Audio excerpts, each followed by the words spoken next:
Hello, welcome to my channel. I'm Will, an ordinary aquarist, and I want to talk to you about Bristlenose Plecos. Now, I saw an albino Bristlenose Pleco in a local fish store and I absolutely loved it. The way it swam around the tank, it was the only one in there, I had to have him. I did a bit of research, found out that they don't grow as large as a common Pleco. I thought, tick, that's excellent, it's going to go in my tank. It's peaceful, it feeds off the wood and the sort of plants and the vegetation that's in the tank. Very easy to look after, very chilled. I thought, perfect, that's the one for me. Fast forward a month, and I was in there again, and I saw a calico longfin. Again, just thought, I have to have it. Saw this one in a tank full of about 15 or 20, and knew that was the one for me. It's slightly larger, just a really nice long fin. Just trying to see she's not out and about at the moment. Although what I do love about Bristlenose Plecos is they have this incredible ability to hide. And you can think that they're not there, and then a few days later you see them, and that brings me on to my next point. So about 2 months ago, I was in the fish store on my way home, and I saw a larger female ancistrus Bristlenose Pleco, and I thought, oh, she's a little bit bigger. She seemed to have a little bit more assertiveness in the tank, and I thought, you know what, she's different to the other two I've got. I'll have her as well. She looked great in the tank. And as the lady was fishing out the Pleco, she moved the ornament and saw some bristles poking out and realised that there was a male Bristlenose Pleco in there as well. And she said, you've got to be careful because they can be like guppies. If you put them in, you give them the right environment, they will breed. And I think you know, based on the title of this video, exactly where the story's going. And I thought, oh, it can't be that easy. You know, maybe there'll be a few that happen. And she said, well, they do like caves. Have you got any sort of cave? I thought, no, I've got plenty of wood, I've got hiding areas, but I haven't got any caves. So I picked up just a standard cave. Now, for those of you who ever tried to net a Bristlenose Pleco, or any Pleco, they are not easy to net. 2 nets, whatever approach you go for, they're difficult, they can stick to the glass. If they don't want to be caught, they won't be caught. Now, this male was hiding in this ornament. She brought it out of the water, he stayed in there. She put it back in, he stayed in there. He was not moving, couldn't really see the full size, didn't know whether he was injured or anything. We thought, you know what, we'll take a chance, he really wants to be in there. So what the lady said is, oh, take the ornament with you, take the 2 fish, and then just bring the ornament back in next time you're in.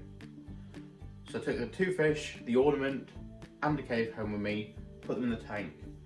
Acclimated the fish for a few hours, got them in there, swimming around, and within about 2 hours, I saw the male Bristlenose fish just out and about. So I thought, I'll take out the ornament, couldn't see anything inside it, put that end over to the side. And it was great to see the male Bristlenose because he had just great stature about him. His long bristles. Instantly decided he'd be Captain Davy Jones, and he certainly was the captain of the tank. And within 2 days, I couldn't see him anywhere. I wasn't sure where he'd gone. I looked under the wood, and I knew that they could hide very well. I was doing a bit of maintenance. I thought, I'll just tidy up around here. Looked inside the cave, and there he is with some eggs. 2 days of being in the tank. So it turns out it's really easy to breed Bristlenose Plecos. All you need is a male, a female, a tank with some water in, and a cave. So while some people may have gone on their journey and planned to breed Bristlenose Plecos, I was very much not planning that. 3 months previously, I'd set up a 60-litre tank in my kitchen. I'd used some used substrate, put some plants in there, put some cycled media in, and planned to create a shrimp breeding colony. I'd seen the blue carbon really shrimp, and I absolutely loved them. I thought they were great, really easy to look after, straightforward. That was my plan, that's what I was working on. What I didn't expect is that before that colony had exploded, in here, I would have my own colony starting to grow. So what did I do? I got online. I looked through all sorts of videos, I engaged in Facebook groups, I found out everything I could. I looked through, do I want to put them into a breeding net? Do I want to keep them in there? Do I want to put them into a separate tank? All sorts of different options. Some people said, leave them in there, let nature run its course, let it do its thing, and just let it go through. So I thought, you know what, let's just see what happens. Within a week, I could see little tails coming out of the eggs, little wrigglers. The male was staying firmly in there. Captain Davy Jones was not moving anywhere, just found them the whole time. Fantastically committed parent is the male in a Bristlenose Pleco pairing. He was a great parent. Whether he was a first time parent, I don't know. I literally had them 2 days and I had these babies. About 2 weeks time, start to see little baby Plecos just starting to come out of the cave. It was really exciting. I set up a camera, watched them, I recorded some footage, and I thought, this is fantastic. There's at least 30 or 40 in there every time I count them. I can see more eyes moving around, and occasionally shine a torch in to make sure they're okay. And then within about 3 days, there were none in the cave, and I thought, okay, they're out and about somewhere. I could only ever see one, so I decided that he was Nemo. And what I realised that actually, I don't have an aggressive tank, but when you've got baby fish that small, they become food for the other fish in there. You know, my dwarf neon rainbow fish are not that dwarf. They're about 3 inches, or 2 inches, 3 inches or so now. Here's one just right on cue. And so I realised that actually, if I've got a nice community tank, these fish were nice fish food. They were quite a nice treat. And that's part of nature. But I didn't like that idea, because although I'd created life, I'd also lost life. So what I did was I set up a separate tank and a 60 litre 2 foot by 1 foot by 1 foot tank. Set that up just over to the side there, and when the next batch came along, I moved Davy Jones in the cave into a breeding net within the same tank just while I finished setting up that separate tank. And then I watched loads more videos about transferring them. Do you wash them out? Do you separate the eggs from the father? And I thought, no, what I'll do is I'll move the cave with the father, with the eggs, all into a separate tank. I moved them in there and it was excellent. In there, there were a few shrimp, quite a few snails, plenty of wood, plenty of grass, cycled media, used substrate, all of it ready and set up for those plecos. That was a pleco grout tank.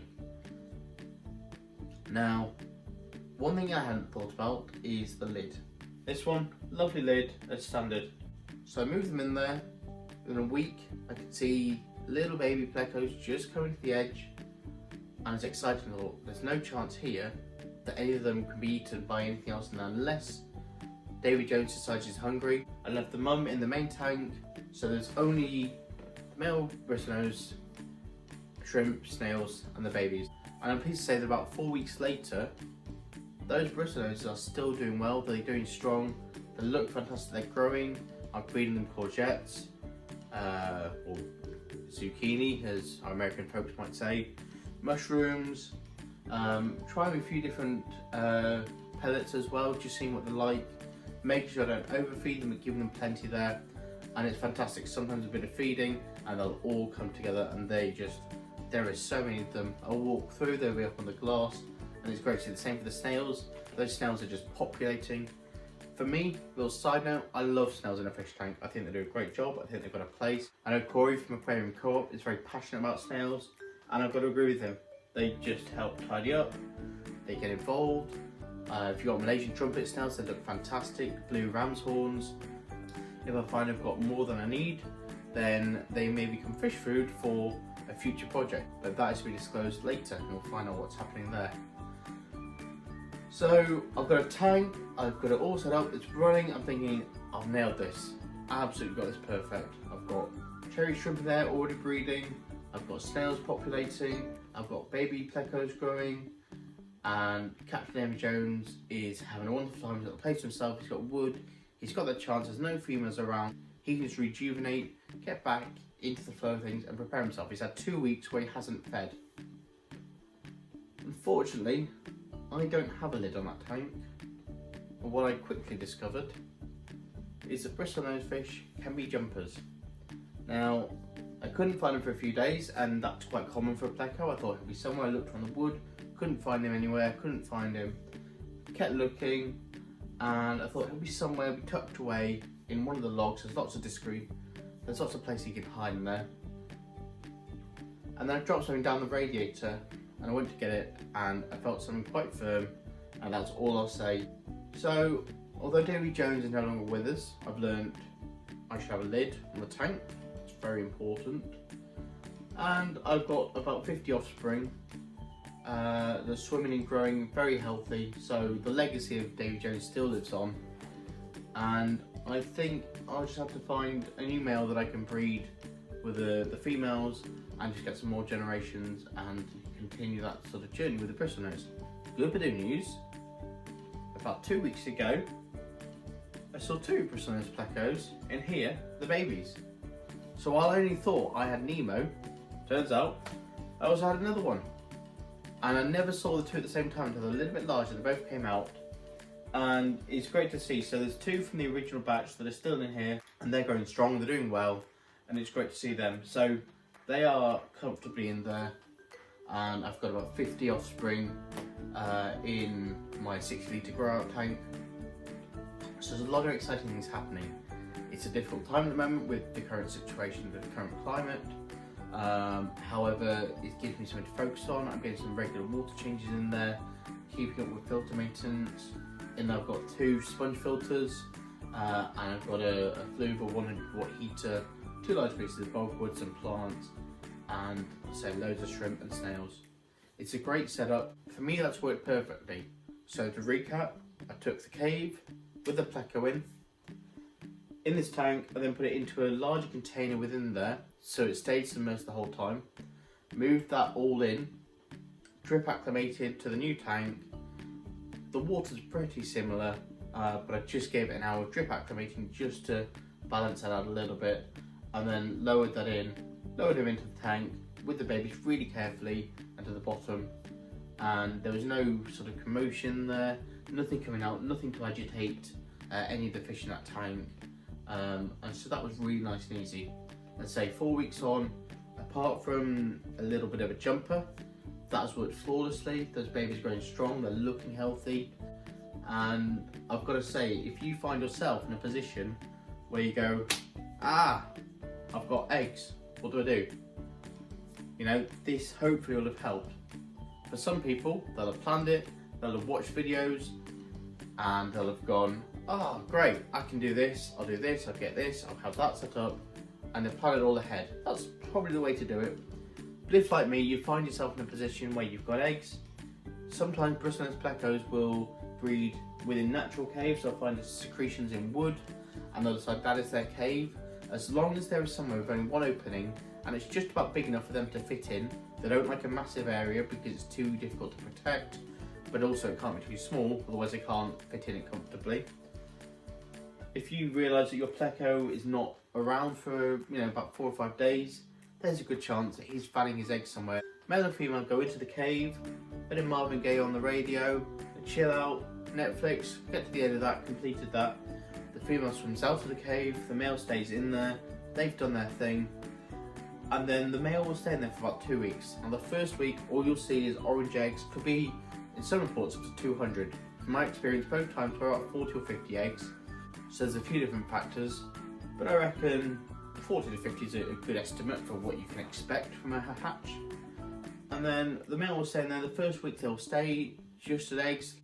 They'll be orange regardless of what species the parents are.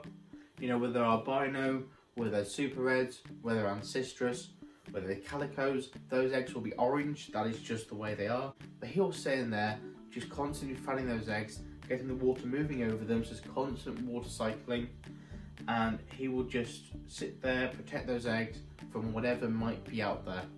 Obviously that's what they do in nature. They will find caves within rocks, that's where they'll lay their eggs, and those babies will end up free swimming and going all over the place. We try to recreate that so you can use a cave. You can create multiple breeding cave setups, so you can use slate rock and align it, glue it together. What you want to make sure is that if you are setting up a breeding colony, and I'm not here to give you the advice on how to do that, there are many YouTubers out there who've got some great content on setting up a breeding colony. I haven't gone for that, I've sort of gone for the accidental breeding process. But if you do have multiple caves or you want multiple pairs, you want to make sure the face of the caves are not facing each other. They want to be facing away from each other so there's no competition. Those males will decide which is their cave. The female will come to them, check them out, and they'll go from there. But then after about a week of the male fanning the eggs, they'll start to become wrigglers, they'll swim around a little bit, And then eventually they'll start to venture out of the cave when their father permits them. They'll sneak past them sometimes and dart around, and then they'll go back in. And then before long they'll be confident enough to go swimming around the whole tank, and that's where you've got to think about the other tank mates you have.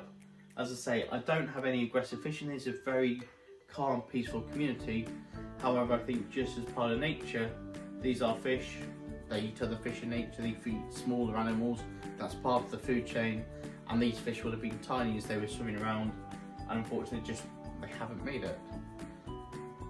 Whereas in my tank over there, you know, a completely different story. No other fish in there, same water parameters, same setup, same temperature, similar plants, similar pieces of wood, and just thriving population. So I truly believe that that is down to the other fish in there.